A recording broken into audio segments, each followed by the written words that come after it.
바벨론의 패망. 요한계시록 18장 1절에서 24절 말씀입니다. 이 일 후에 다른 천사가 하늘에서 내려오는 것을 보니 큰 권세를 가졌는데 그의 영광으로 땅이 환하여지더라. 힘찬 음성으로 외쳐 이르되 무너졌도다 무너졌도다 큰 성 바벨론이여, 귀신의 처소와 각종 더러운 영이 모이는 각종 더럽고 가증한 새들이 모이는 곳이 되었도다. 그 음행의 진노의 포도주로 말미암아 만국이 무너졌으며 또 땅의 왕들이 그와 더불어 음행하였으며 땅의 상인들도 그 사치의 세력으로 치부하였도다 하더라. 또 내가 들으니 하늘로부터 다른 음성이 나서 이르되 내 백성아, 거기서 나와 그의 죄에 참여하지 말고 그가 받을 재앙들을 받지 말라. 그의 죄는 하늘에 사무쳤으며 하나님은 그의 불의한 일을 기억하신지라. 그가 준 그대로 그에게 주고 그의 행위대로 갑절을 갚아주고 그가 섞은 잔에도 갑절이나 섞어 그에게 주라. 그가 얼마나 자기를 영화롭게 하였으며 사치하였든지 그만큼 고통과 애통함으로 갚아주라. 그가 마음에 말하기를 나는 여왕으로 앉은 자요 과부가 아니라 결단코 애통함을 당하지 아니하리라 하니, 그러므로 하루 동안의 그 재앙들이 이르리니 곧 사망과 애통함과 흉년이라. 그가 또한 불에 살라지리니 그를 심판하시는 주 하나님은 강하신 자이십니다. 그와 함께 음행하고 사치하던 땅의 왕들이 그가 불타는 연기를 보고 위하여 울고 가슴을 치며 그의 고통을 무서워하여 멀리 서서 이르되 화이또다 화이또다 큰 성 견고한 성 바벨론이여, 한 시간에 내 심판이 이르렀다 하리로다. 땅의 상인들이 그를 위하여 울고 애통하는 것은 다시 그들의 상품을 사는 자가 없음이라. 그 상품은 금과 은과 보석과 진주와 세마포와 자주옷감과 비단과 붉은 옷감이요, 각종 향목과 각종 상아 그릇이요, 값진 나무와 구리와 철과 대리석으로 만든 각종 그릇이요, 계피와 향료와 향과 향유와 유향과 포도주와 감람류와 고운 밀가루와 밀이요, 소와 양과 말과 수레와 종들과 사람의 영혼들이라. 바벨론아, 네 영혼이 탐하던 과일이 내게서 떠났으며 맛있는 것들과 빛난 것들이 다 없어졌으니 사람들이 결코 이것들을 다시 보지 못하리로다. 바벨론으로 말미암아 치부한 이 상품의 상인들이 그의 고통을 무서워하여 멀리 서서 울고 애통하여 이르되 화이또다 화이또다 큰 성이여, 세마포옷과 자주옷과 붉은 옷을 입고 금과 보석과 진주로 꾸민 것인데 그러한 부가 한 시간에 망하였도다. 모든 산장과 각처를 다니는 성객들과 선원들과 바다에서 일하는 자들이 멀리 서서 그가 불타는 연기를 보고 외쳐 이르되 이 큰 성과 같은 성이 어디 있느냐 하며 티끌을 자기 머리에 뿌리고 울며 애통하여 외쳐 이르되 화이또다 화이또다 이 큰 성이여, 바다에서 배 부리는 모든 자들이 너의 보배로운 상품으로 치부하였더니 한 시간에 망하였도다. 하늘과 성도들과 사도들과 선지자들아, 그로 말미암아 즐거워하라. 하나님이 너희를 위하여 그에게 심판을 행하셨음이라 하더라. 이에 한 힘센 천사가 큰 맷돌 같은 돌을 들어 바다에 던져 이르되 큰 성 바벨론이 이같이 비참하게 던져져 결코 다시 보이지 아니하리로다. 또 검은 곳 타는 자와 풍류하는 자와 둥소 부는 자와 나팔 부는 자들의 소리가 결코 다시 내 안에서 들리지 아니하고 어떠한 세공업자든지 결코 다시 내 안에서 보이지 아니하고 또 맷돌 소리가 결코 다시 내 안에서 들리지 아니하고 등불빛이 결코 다시 내 안에서 비치지 아니하고 신랑과 신부의 음성이 결코 다시 내 안에서 들리지 아니하리로다. 너의 상인들은 땅의 왕족들이라. 내 복술로 말미암아 만국이 미혹되었도다. 선지자들과 성도들과 및 땅 위에서 죽임을 당한 모든 자의 피가 그 성 중에서 발견되었느니라 하더라. 할렐루야. 우리 하나님께 감사와 영광의 박수를 드리겠습니다. 우리 축복된 주일 아침에 하나님의 은혜가 저와 여러분 가운데 넘치도록 임하기를 소원합니다. 함께 기도하시고 하나님의 말씀 보겠습니다. 사랑하는 아버지, 은혜를 감사합니다. 세상에 지치고 찢긴 심령들이 여기 모였습니다. 하나님께서 오늘도 부족한 종을 숨기시고 하나님께서 우리 사랑하는 성도들을 붙들어 일으킬 은혜의 말씀을 주옵소서. 예수님의 이름으로 기도했습니다. 아멘. 오래전에 한 다큐멘터리 프로그램에서 고대 그리스의 한 도시를 재현한 엄청난 영화 세트장을 본 적이 있습니다. 엄청나게 돈을 들여서 지은 거의 리얼에 가까운 도시였어요.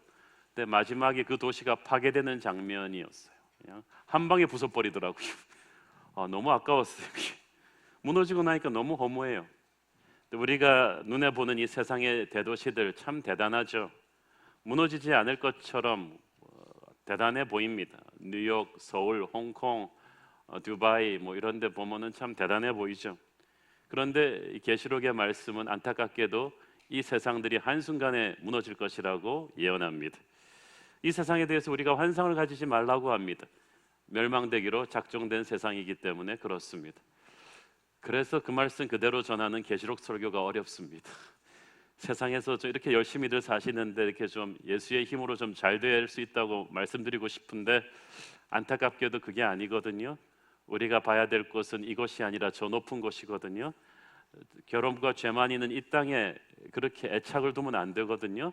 이건 허무주의가 아니라 정말 가장 리얼한 그 현실입니다. 하나님의 심판은 다가옵니다. 오늘 본문 초반부터 바벨론에 대한 이 멸망이 예언되고 있습니다. 1절, 2절 같이 읽으시겠습니다. 시작. 이 일 후에 다른 천사가 하늘에서 내려오는 것을 보니 큰 권세를 가졌는데 그의 영광으로 땅이 환하여지더라. 힘찬 음성으로 외쳐 이르되 무너졌도다 무너졌도다 큰 성 바벨론이여, 귀신의 처소와 각종 더러운 영이 모이는 곳과 각종 더럽고 가증한 새들이 모이는 곳이 되었도다. 계시록 당시의 크리스천들에게 있어서 바벨론은 로마 제국을 가리키는 언어였습니다. 그러나 넓은 의미에서 오늘날 우리에게 있어서 바벨론은 어둠의 권세가 장악하고 있는 모든 이 세상의 도시 문명을 총칭하는 것으로 보면 되겠습니다. 악하고 아주 물질적이고 폭력적인 세상 그 자체입니다. 그 위세가 너무 대단해서 그레이트 시티, 아주 큰 성 바벨론이라고 불렀습니다. 이 바벨론이라는 단어는 창세기 11장에 나오는 하나님을 대적하기 위해 인간이 쌓아올린 탑 바벨에서부터 시작된 것입니다. 하나님을 거역하고 인간 중심의 문화를 만들자는, 그래서 세계가 하나 되자는 게 평화를 위해서가 아니라 하나님을 대적할 힘을 모으자는 취지에서 하나 되자는 이 바벨의 정신. 바벨탑은 무너졌지만 이 바벨의 정신은 아직도 이 세상의 문명 속에서 무섭게 살아서 꿈틀거리고 있습니다. 지금도 세계의 대도시들은 너나 할 것 없이 하늘을 찌르는 조금이라도 더 높은 스카이타워들을 지으면서 인간의 힘이 얼마나 대단한 것인가를 보여주려고 합니다.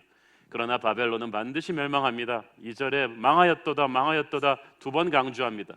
확실히 망한다는 뜻입니다. 오늘 밤 본문을 보면 이 바벨론이 멸망하는 몇 가지 원인이 나오는데, 첫 번째는 영적인 타락 때문에 바벨론이 망한다고 합니다. 2절을 보니까 바벨론은 귀신의 처소와 각종 더러운 영이 모이는 곳이고 각종 더럽고 가증한 새들이 모이는 곳이라고 했습니다. 여기서는 새들도 악령을 상징합니다. 우리가 눈에 보이는 세상은 대단해 보였습니다마는, 로마가 대단해 보였습니다마는, 그래서 육의 눈으로 보는 사람은 로마의 콜로세움을 보고 대단하다, 로마의 큰 도로를 보고 대단하다, 로마의 병사들을 보고 대단하다고 했지만, 지금 천사는 영의 눈으로 로마를 보니까 이건 완전히 귀신 소굴이에요. 보이지 않는 세계의 그 어둠의 권세가 꽉 잡은 곳입니다. 오늘도 우리가 육의 눈으로 서울을 보면 스펙타클한 도시죠. 63빌딩 대단하고 한강 주변으로 대단하죠. 그러나 영의 눈으로 보면 서울도 마찬가지입니다. 어둠의 권세가 곳곳에서 꿈틀거리고 있는 것을 기도하는 하나님의 백성들은 느낄 것입니다. 영적인 타락은 반드시 도덕적인 타락을 낳습니다. 왜냐하면 마귀는 악한 영이면서 동시에 더러운 영이기 때문에 그렇습니다. 세상이 이렇게 더러운 것은 더러운 영이 지배하기 때문입니다. 사람들의 말이 더러운 것은 이 사람들의 생각 속에 더러운 마귀가 꿈틀거리기 때문입니다. 인간은 자기가 예배하는 존재를 담게 돼 있거든요. 예배하는 것이 나의 도덕성을 만들어요. 도덕성이 타락했다는 것은, 정신이 타락했다는 것은 영이 타락했다는 뜻입니다. 에베소서 2장 2절 보시겠습니다. 시작.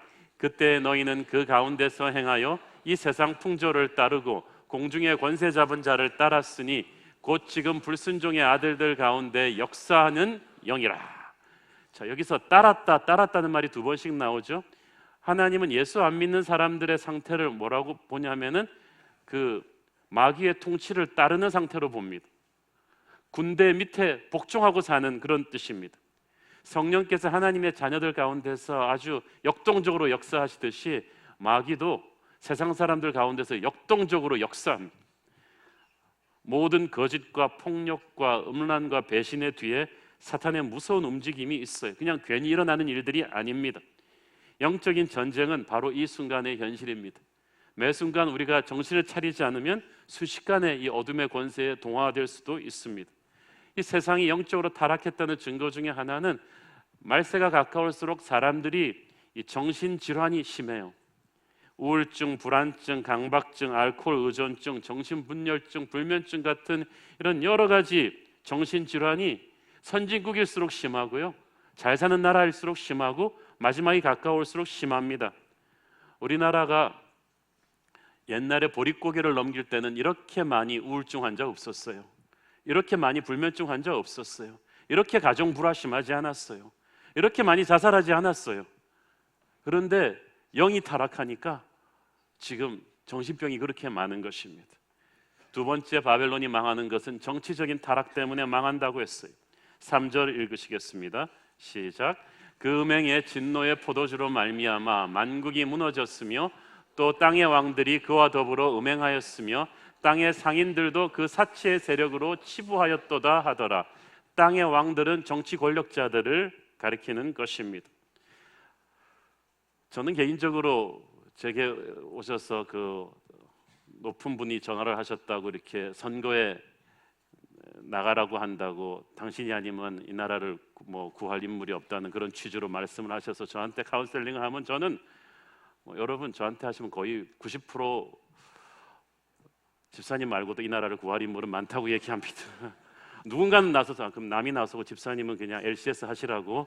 저는 말하는 편이지만, 그래서 저 몰래 야매로 막 출마하고 그러는 분들 계신데 뭐 괜찮습니다. 그렇지만 너무나 많이 정치판에 뛰어들어서 영혼이 무너지는 분을 많이 보았기 때문이죠. 그러나 저는 정치 지도자들 자체가 악하다고 보지는 않습니다. 오히려 성경 말씀은 하나님께서 이 땅의 권세들이 하나님의 허락으로 세워진 분들이라는 것을 가르치십니다. 로마서 13장 1절 보세요. 시작. 각 사람은 위에 있는 권세들에게 복종하라. 권세는 하나님으로부터 나지 않음이 없나니 모든 권세는 다 하나님께서 정하신 바라. 그래서 하나님께서 허락하셔서 정치 지도자들이 거기에 있는 것이기 때문에 하나님이 허락한 사람이라는 걸 우리가 인정하고 존경과 순종을 해야 합니다. 하나님이 또 그들을 통해서 일하신다고 하셨어요. 로마서 13장 4절 시작. 그는 하나님의 사역자가 되어 내게 선을 베푸는 자니라. 그러나 네가 악을 행하거든 두려워하라. 그가 공연히 칼을 가지지 아니하였으니 곧 하나님의 사역자가 되어 악을 행하는 자에게 진노하심을 따라 보응하는 자니라. 여러분, 교회에서 안내하는 분만 사역자가 아니고요, 구청장 저분도 사역자예요. 자기는 몰라요. 그런데 정치하는 분들도 하나님의 도구가 되어서 하나님의 일을 어떻게든 하고 있다는 거예요. 주로 하나님께서 정치 권력자들에게 주신 역할은 악을 벌하고 선을 지키는 역할입니다. 그래서 주님 나라 임할 때까지 어느 정도 최소한의 정의를 집행하는 안전장치로 정치 지도자들을 세우셨어요. 그래서 그분들이 정치를 잘하면 하나님의 뜻을 이루는 도구가 될 것입니다. 그러나 절대 권력은 절대 부패한다고 완장을 채워주면 사람들이 다 달라져요. 수많은 정치 지도자들이 약한 자를 섬기겠다고 선거철에 굽신거리던 분들이 자리에 앉고 나서 얼마나 사람이 바뀌는지를 우리는 계속해서 보고 있지 않습니까? 오히려 힘 있는 악한 자들을 옹호하고 힘없는 선한 자들을 짓밟는 정치 권력을 남용하는 그런 정치 부패가 종말이 가까울수록 더욱 심화될 것입니다.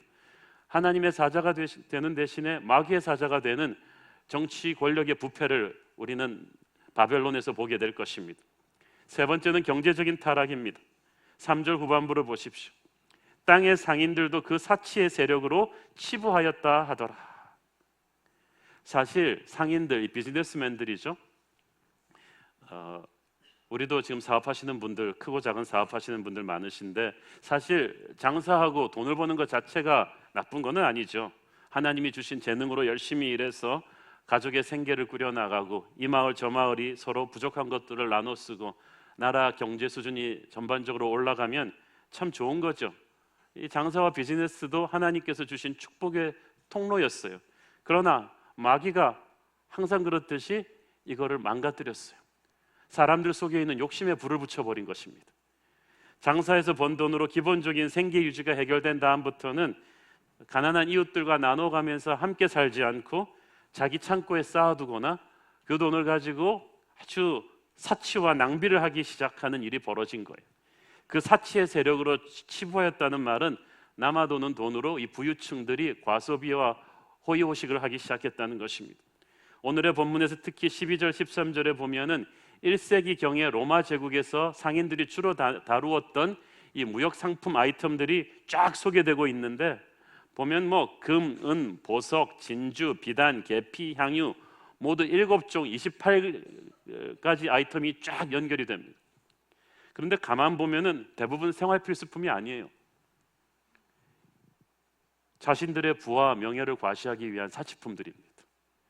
평민들은 감히 손도 대기 힘든 이 고가품들이 로마 제국이 득식을 했습니다. 이 중에 종들과 사람의 영혼들도 있었다고 했어요. 로마의 노예 제도를 말한 거예요. 노예를 마치 물건처럼 사고 파는 일들이 계속 벌어졌죠. 세계를 제패한 로마는 전 세계에서 몰아들인 재물을 가지고 이런 사치스러운 로마 상류층들의 삶을 유지하는 데 써버렸습니다. 그 로마의 역사를 쓰니 깁슨경의 그 로마 역사를 보면은 로마의 대도시들에서는 거의 날마다 이 상류층들의 호화 파티가 곳곳에서 열렸습니다.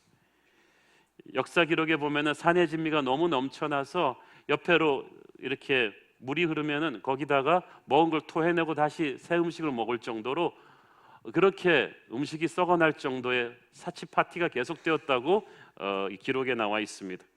그리고 길가에 나가보면 수많은 가난한 사람들이 굶어 죽는 그런 일이 벌어졌어요. 이렇게 소수의 사람들이 자본을 독점하고 무분별한 사치 생활을 계속하는 상황에서 가난한 자들의 고통은 갈수록 늘어갈 수밖에 없었습니다. 로마가 야만족들의 침입을 받기 전에 내부적으로 타락하게 된 것이 바로 이 경제적인 부패 때문입니다. 그런데 2000년이 지난 오늘날 세상이 달라졌습니까? 한국이 어떻게 됐나요? 요즘은 돈이 세상에서 가장 무서운 힘이 되었습니다. 23절에 보니까 너희 상인들은 땅의 왕족들이다 되어 있습니다. You are like kings. 너희들이 정말 돈으로 세상을 쥐락펴락하는구나. 세상을 그렇게 막 너희 마음대로 돌린다고 생각하는구나. 이것이 단순히 재벌들만의 문제가 아닙니다. 우리 한국이 세계에서 가장 잘 사는 10대 국가 중에 하나가 된 것은 좋은데 우리 안에 너무 욕심과 사치와 과소비가 너무 깊이 들어와 버렸어. 교회까지 들어와 있어요. 24시간 우리의 눈과 귀를 유혹하는 모든 CF 광고물들의 특징은 우리가 필요하지 않은 것들을 간절히 원하게끔 자꾸 욕망을 자극한다는 것입니다. 그거 안 사면 큰일 나는 것처럼, 시대에 뒤처지는 것처럼, 트렌드에 빗나가는 것처럼 그렇게 합니다. 그렇게 우리가 멍해가지고 그냥 듬성듬성 사놓고 실증이 나서 안 입는 옷들, 멀쩡한데 버리는 물건들이 얼마나 많습니까? 하나님은 우리의 필요를 채워주시는데 사탄은 우리의 욕심대로 살라고 부추깁니다. 이 세상의 방식대로, 이 바벨론의 방식대로 먹고 마시고 누리면서 점점 영적으로 병들어가요. 이게 예수 안 믿는 사람들의 얘기가 아니에요. 예수 믿는 크리스찬들도 바벨론화 되어버렸어요. 그래서 크리스찬들도 이 땅의 과소비 문화와 사치와 허영의 문화에 똑같아요. 제가 그 말씀드렸죠. 한국의 서울의 그 결혼식 세팅하는 분들 얘기 들어보면요, 예단 문제 때문에 결혼을 깨버리는 시어머니들의 태반이 교회 권사님들이에요. 똑같아요. 우리도 다 있는 집에다 자식 시집장가 보내려고 하고요, 예단 엄청나게 받아 챙기려고 하고. 아니 여러분, 자녀들이 커서 자기 하나님이 주신 짝을 만들어 결혼하는데 왜 부모가 거기서 받아 챙기려고 그러세요? 그 화려한 명품으로 그렇게 교회 와서는 나 무엇 가도 주님을 바꾸지 않겠다고 하시고. 우리는 삶은 바벨론화 되었는데 예배만 천국이에요. 이것이 우리의 지금 문제입니다. 요한일서 2장 16절 보세요. 시작. 이는 세상에 있는 모든 것이 육신의 정욕과 안목의 정욕과 이생의 자랑이니 다 아버지께로부터 온 것이 아니요 세상으로부터 온 것이라. 하나님을 모르는 사람들은 하나님이 없는 영혼의 목마름을 이 돈으로 채우려고 그래요. 그런데 그것은 마치 종양을 드러내지 않고 진통제만 맞겠다는 것과 마찬가지예요. 채워지지 않아요. 그래서 이제 한국은 이렇게 잘 살게 되었는데 OECD 국가 최고의 자살률을 기록하고 있어요. 1위예요, 우리나라가. 우리가 그토록 싫어하는 일본이 2위인데요. 우리가 하루에 43명이 자살하는데 일본은요 2위가 23명이에요. 우리가 일본보다 그렇게 비참해요, 인생이? 이거는 자살은 인생이 힘들어서 하는 게 아닙니다. 보릿고개 때도 이렇게 목숨 끊지는 않았어요. 우리는 철철 물질이 넘쳐나는 이 시대에 영혼이 병들었어요. 욕심이 우리를 지금 이렇게 만들었어요. 없어서 죽는 게 아니라 욕심의 끝에서 영혼이 병들어 죽는 거예요. 성경은 육을 따라 사는 자는 반드시 죽을 것이요 영을 따라 사는 자만이 살 것이라고 합니다. 로마서 8장 6절 말씀 보세요. 시작. 육신의 생각은 사망이요 영의 생각은 생명과 평안이니라. 아멘. 여러분, 우리는 지금 단군 이래 가장 대한민국이 잘 사는 시대에 살고 있습니다. 그런데 왜 우리는 이렇게 비참하죠? 영혼이 이렇게 목마르죠? 예수 믿고 나서도 자기가 경제적으로 연약하다고 해서 하나님의 축복을 받지 못했다. 교회 와서도 다른 교인들의 명품 백을 보면서, 옷을 보면서, 차를 보면서 비참함을 느끼고 또 자기를 과시하려 하는 이런 트렌드가 왜 이렇게 많이 생기죠? 우리가 저도 모르게 바벨론 의식화되어 버린 거예요. 1990년 북한에 끔찍한 고난의 행군이라는 기근이 왔습니다. 북한 정부는 공식적으로 못 밝혔지만 수백만이 넘는 우리 동포들이 아사했습니다. 그런데 제가 북한 선교팀 통해서 탈북자 형제들의 이야기를 들으니까 북한의 지하교회 성도들은 굶어 죽지 않았대요. 왜냐하면 그때는 먹을 것이 없으니까 사는 게 전쟁이라 다 남의 것까지 뺏어 먹으면서 필사적으로 저 살려고들 다 그랬는데, 이 지하교회 성도들은 초대교회처럼 피를 나눈 형제는 아니지만 우리는 한 형제 자매다 그래서 나눠 먹었다는 거예요. 굶어 죽은 사람이 없었어요. 저는 이 이야기를 전해 듣고 참 눈에 눈물이 핑 돌면서 반성이 되었습니다. 우리는 이렇게 잘 살면서도 너무 나누지 않아요. 더 갖지 못해서 눈에 핏발을 세웁니다. 그러면서도 남의 눈 의식해서 멀쩡한 차 고급으로 계속 바꾸면서 우리보다 못한 이웃들에 대해서 생각하지가 않아요. 그런데 우리의 가진 돈보다 1000분의 1, 10,000분의 1도 없는 북한의 지하교회 성도들이 이 감자 하나라도 나눠 먹었기 때문에 죽음과도 같은 그 시간들을 견딜 수가 있었습니다. 우리 한국 사회를 욕할 거 없이 우리 한국 교회 성도들부터 자신을 돌아봐야 합니다. 과소비를 절제하셔야 합니다. 시어머니들 예단 받지 마세요. 고급 예단 받지 마세요.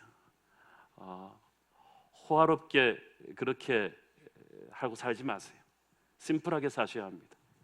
작은 것이라도 힘든 이웃들과 나눠 쓰는 연습을 해야 합니다. 바벨론에 살면서 우리는 그것이 천국 백성으로 사는 길입니다. 요한일서 3장 17절 18절 시작. 누가 이 세상의 재물을 가지고 형제의 궁핍함을 보고도 도와줄 마음을 닫으면 하나님의 사랑이 어찌 그 속에 거하겠느냐. 자녀들아, 우리가 말과 혀로만 사랑하지 말고 행함과 진실함으로 하자. 여러분 보면은요, 가난한 이웃을 돕는 사람이 부자들이 아니에요. 그분보다 조금 나은 덜 가난한 이웃이에요. 한번 쫙 보세요. 한국의 연약한 사람들을 돕는 사람들은 다 자기도 연약한 분들이. 제가 오래전에 신방한 그 용산 쪽에 한 그 자매님은 그 어른이 됐는데 정신지체하기 때문에 부모도 버린 몸이 큰, 그러니까 지능 지수는 어린아이 수준의 그 분들을 한 6명을 데리고 샀어요. 자기도 기초생활 수급자예요. 그때 한 달에 한 정부에서 다 받는 돈 50만 원 하고 쌀을 좀 받았나 그랬는데 길에서 그냥 버린 사람을 할 수 없이 자기 데려와서 같이 산다는 거예요. 자기가 불우이웃을 도와야 되지 않겠냐 그래서 집사님이 불우이웃 같은데 어떻게 집사님이 그렇게 하냐. 그런데 이 집사님이 이거를 막 짜증내면서 하는 게 아니라 너무 기쁘게 하는 거예요. 제가 그래서 쌈짓돈까지 다 털어주고 같이 간 집사님들 돈을 다 털어가지고 딱 쌀을 사드렸는데 목사님 같이 이렇게 쌀 사주는 천사들이 매달 온대요. 꼭 그때만 되면, 떨어질 때만 되면 온다는 거야. 그래서 하나님이 다 해주시니까 두렵지가 않대요. 다음 달 우리 수요 예배 강사로 오시게 될 우리 윤정희 사모님, 하나님 I love you, 그분이 바로 그런 분입니다. 제가 지난주에 이 책을 읽었는데 정말 감동 많이 받았습니다. 이 윤정희 사모님과 남편분이 젊은 시절에 신장을 하나씩 생판 모르는 남에게 기증하시고 이렇게 아이들 10명을 입양해 키우는데 애들이 그냥 정상적인 애들이 아니라 파양당해서 돌아온 아이들, 이렇게 몸이 안 좋아서 그냥 기관에서 버린 아이, 그리고 그 다문화 가정에서 태어났는데 키우기 힘들어서 부모가 버린 굉장히 보통 가정에서 입양하기 힘든 애들만 데려와서 키우는데 이 사모님이 굉장히 가난해요. 그런데 부자도 아닌데 이걸 너무나 즐겁게 하는 거예요. 이게 키라고 생각합니다.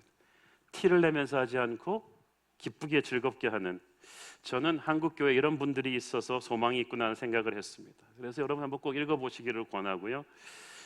저희는 우리 새로운 교회가 참 축복을 많이 받았어요. 초창기에 우리가 재정적인 자립을 하고 비교적 넉넉했는데 제 가슴 속에 끊임없이 주시는 하나님의 압박은 우리가 좀 더 가난한 이웃들과 나누어야 된다는 것입니다.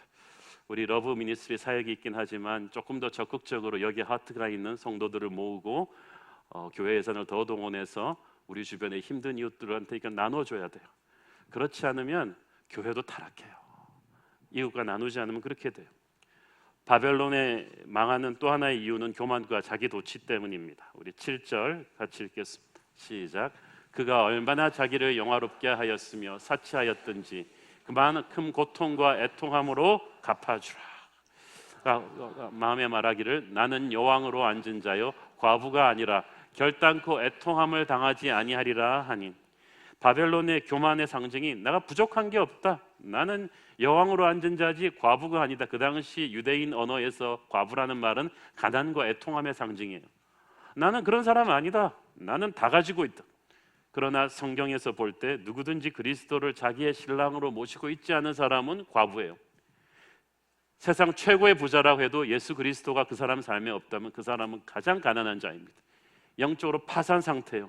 이걸 모르는 거예요. 모르는 이유는 사탄이 거짓된 만족감을 줬기 때문이에요. 마귀는 자기가 역사의 주관자도 아니면서 자기를 따르면 모든 것을 가진 것처럼 거짓 만족을 주는데 이게 아니라는 거예요. 그 마귀의 영이 사람들한테도 전염이 돼서 세상 사람들이 돈 조금만 벌면, 조금만 높은 자리에 오르면 교만과 허세를 부리는 것입니다. 그 교만의 극치는 하나님 없어도 나는 잘 갈 수 있다는 생각입니다. 이 교만을 하나님이 싫어하십니다. 잠언 16장 18절 시작. 교만은 패망의 선봉이요 거만한 마음은 넘어집의 앞잡이니라. 다섯 번째, 바벨론이 멸망하는 이유는 성도들을 핍박했기 때문이죠. 24절 읽습니다. 시작. 선지자들과 성도들과 및 땅 위에서 죽임을 당한 모든 자의 피가 그 성중에서 발견되었느니라 하니라. 하나님은 이 땅에서 복음 때문에, 예수님 때문에 핍박당하고 순교당한 모든 성도들의 희생을 기억하고 계십니다. 바벨론을 향한 하나님의 심판의 칼은 이 피값을 치르시게 하시는 것입니다. 6절 읽습니다. 시작. 그가 준 그대로 그에게 주고 그의 행위대로 갑절을 갚아주고 그가 섞은 잔에도 갑절이나 섞어 그에게 주라. 심판은 원래 저지른 죄의 무게에 합당한 것이어야 합니다. 살인죄를 지었는데 뭐 징역 3년 이렇게 떨어지면 다들 분노하겠죠. 솜방망이 처벌을 하면 다 분노할 거예요. 정의로우신 하나님은 바벨론의 무거운 죄에 대해서 가볍게 처벌하지 않으실 것입니다. 저지른 죄의 갑절이나 확실히 값을 치르게 하십니다. 우리는 그 공의로운 심판을 믿기 때문에 세상을 향해서 우리의 손으로 칼을 들지 않습니다. 그 순간은 의로우신 심판이 이루어지는 하나님의 백성들에게는 승리의 순간이 될 것입니다. 20절 읽습니다. 시작. 하늘과 성도들과 사도들과 선지자들아 그로 말미암아 즐거워하라. 하나님이 너희를 위하여 그에게 심판을 행하셨음이라 하더라. 이 무서운 심판의 때에 하나님의 백성들에게는 즐거워하라고 초청합니다. 왜냐하면 이 하나님의 정의가 완전히 이루어져야 새하늘과 새 땅이 축복의 천국이 시작되기 때문입니다. 그러므로 이때는 우리에게는 승리의 순간입니다. 바벨론은 강성해 보이지만 확실하게 망할 것이라고 합니다. 바벨론 멸망의 성격은 두 가지예요. 순간적으로 끝날 것이다. 19절을 보면은 1시간에 망하였도다라는 말이 나옵니다.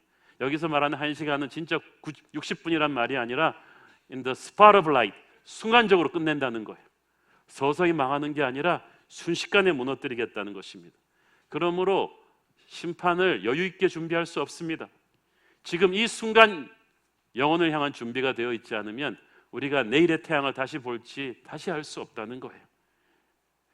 철저하고 완전하게 망할 것입니다. 21절을 보니까 힘센 천사가 맷돌 같은 큰 돌을 들어서 바다에 던져버릴 거라고 했어요. 다시 떠오르지 못합니다. 21절, 23절에 계속 보면은 바벨론이 멸망하는데 다시는이라는 말이 계속 반복돼요. 다시는 보이지 않을 것이다. 다시 음성이 들리지 않을 것이다. 다시 빛이 비추지 않을 것이다. 이 말은 무슨 말입니까? 재기하지 못한다는 거예요. 바벨론은 절대 재기하지 못한다. 영적인 음행을 했기 때문에 절대 재기하지 못한다. 눈에 보이는 바벨론 도시뿐 아니라 그 도시를 조종하는 바벨론의 정신, 그리고 그 정신의 뒤에 있는 마귀의 세력까지도 산산이 무너지게 될 것이다. 그걸 보면서 사람들은 엄청나게 충격을 받고 애통하게 될 것인데 그때는 이미 너무 늦었을 것이다. 이 챕터가 우리에게 주는 메시지가 있습니다. 바벨론 안에 살고 있는 성도들에게 주는 하나님의 웨이크업 콜, 하나님의 경고의 메시지가 있습니다. 4절 같이 읽겠습니다. 시작. 또 내가 들으니 하늘로부터 다른 음성이 나서 이르되 내 백성아 거기서 나와 그의 죄에 참여하지 말고 그가 받을 재앙들을 받지 말라. 보세요. 하나님께서 바벨론에서 나오라고 하십니다. 이 말이 굉장히 중요합니다. 예레미야서 51장 6절에서도 똑같은 컨텍스트의 말이 나오죠. 시작. 바벨론 가운데서 도망하여 나와서 각기 생명을 구원하고 그의 죄악으로 말미암아 끊어짐을 보지 말지어다. 이는 여호와의 보복의 때니 그에게 보복하시리라. 바벨론에 있는 사람들에게 망하지 않으려면 거기서 뛰쳐나오라고 합니다. 세상이 멸망되기로 작정되었기 때문에 세상을 사랑하지 않는 것은 희생하는 게 아니라 가장 현명한 일이죠. 하나님께서는 이렇게 성경을 쭉 읽어보시면 이 세상 속에 살고 있는 하나님의 사람들을 항상 불러내셨어요. 우상숭배가 가득한 갈대아 우르로부터 아브라함을 불러내셨어요. 음란과 부패로 가득 찬 소돔 고모라로부터 롯을 불러내셨어요. 교회를 뜻하는 헬라어 에클레시아도 이렇게 하나님이 불러내신 사람들이란 뜻입니다. 하나님이 불러내셨다. 독수리 새끼가 자기가 병아리인 줄 착각합니다. 어릴 때부터 어떻게 실수로 병아리 닭장 안에 버려져가지고 자기도 꼬고댁거리면서 자랐습니다. 같이 삐약삐약거리는데 소리는 잘 안 나고 얼마나 힘들었겠어요. 그 좁은 닭장 안에서 그 닭장 안에 보이는 그 좁은 지렁이 파먹는 게 전부인 것처럼 살았습니다. 그런데 어느 날 어미 독수리가 마침내 새끼를 찾아냈어요. 와서 천둥 같은 목소리로 외칩니다. 너는 내 아들이야. 너는 저 아들을 높이 날아야 되는 독수리야 라고 소리칩니다. 처음 듣는 소리에 아기 독수리는 놀라가지고 really? 그러면서 적응이 안 됩니다. 그러면서 자기는 계속 닭장의 지렁이를 파먹습니다. 근데 어미 독수리가 나는 모습을 보여주면서 후려치면서 정신 차려, 너는 내 아들이야. 그러면서 모든 병아리들은 땅을 보고 만들어지게 됐는데 독수리는 하늘을 보게 만들어줬다는 것을 가르쳐줘요. 그리고 어느 날 이 새끼 독수리가 자기가 누군가를 깨닫고 하늘로 날아가죠. 우리가 하나님의 자녀들인데 세상 속에 섞여 살다 보니까 우리가 병아리인 줄 알았어요. 세상 사람들이 파먹는 그 땅의 지렁이를, 그 돈과 명예와 인기가 그게 전부인 것처럼 착각하며 살았어요. 그것이 최고인 줄 알았어요. 저 높은 곳을 바라보지 않았어요.